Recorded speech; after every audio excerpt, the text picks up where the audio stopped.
Assalamualaikum warahmatullahi wabarakatuh. Perkenalkan, nama saya Heri Siswanto dengan NIM 2111740 dari Universitas Trilogi. Tujuan video ini dibuat untuk memenuhi tugas ujian akhir semester mata kuliah Kepemimpinan dan Manajemen dengan dosen pengampu Ibu Febrianti Yuli Satriani, SPDI MPD. Apa yang dimaksud dengan kepemimpinan?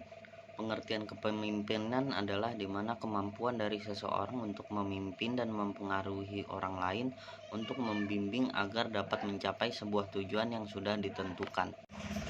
Fungsi dari kepemimpinan. Fungsi dari kepemimpinan ada dua, yaitu satu, fungsi administratif. Yang dimaksud dengan fungsi administratif adalah pengadaan formula kebijakan administrasi di dalam suatu organisasi dan menyediakan segala fasilitasnya. Yang kedua ada fungsi sebagai top management. Fungsi sebagai top management adalah fungsi pemimpin dalam proses aktivitas pembuatan planning, organizing, staffing, directing, commanding, dan controlling. Selanjutnya ada tujuan dari kepemimpinan. Tujuan dari kepemimpinan adalah sebagai sarana untuk mencapai tujuan. Kepemimpinan adalah sarana penting untuk mencapai tujuan dengan memperhatikan apakah tujuan tercapai atau tidak dan bagaimana cara mencapai tujuan tersebut. Maka kita bisa mengetahui jiwa kepemimpinan dari seseorang. Selanjutnya, yang nomor 2 itu sikap dan upaya untuk menjadi best leader. Sikap dan upaya untuk menjadi best leader. Pemimpin adalah mampu mengendalikan apa yang dipimpinnya. Pemimpin yang paling efektif adalah pemimpin yang mampu menyesuaikan diri dengan berbagai situasi dan kondisi.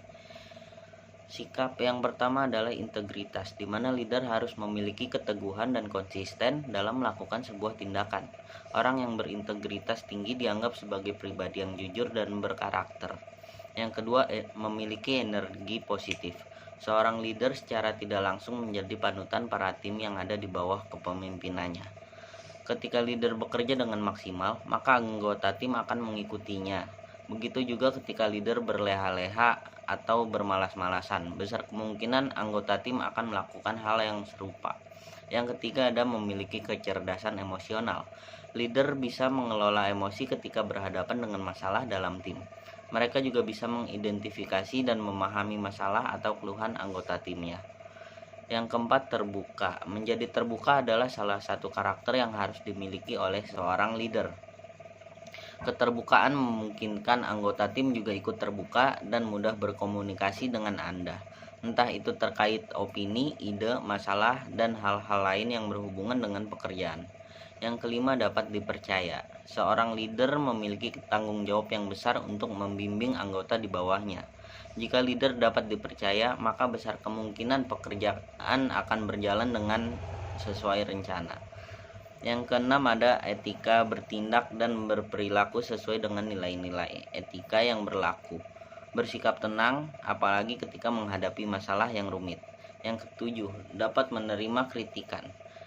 Leader juga manusia. Jika leader melakukan kesalahan dan mendapat kritikan dari bawahannya, maka leader harus dapat menerimanya. Visi atau cita-cita dalam hidup. Untuk menjadi manusia yang berguna dan bermanfaat, tidak menjadi manusia yang hanya berfokus pada urusan dunia saja, tetapi juga tidak lupa untuk beribadah kepada Allah yang Maha Kuasa, mengangkat derajat orang tua, dan juga dapat menjadi imam yang baik ke depannya untuk keluarga saya nanti. Bagaimana cara untuk mencapai visi tersebut?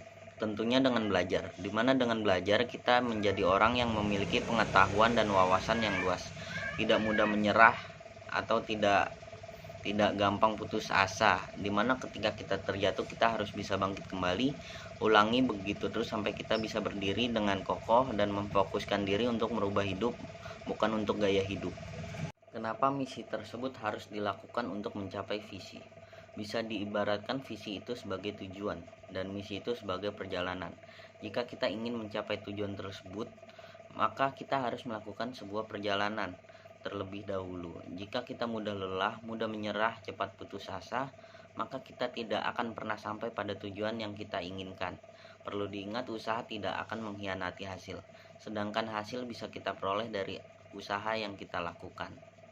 Cukup sekian video yang saya buat, kurang lebihnya saya mohon maaf. Wabillahi taufik wal hidayah. Wassalamualaikum warahmatullahi wabarakatuh.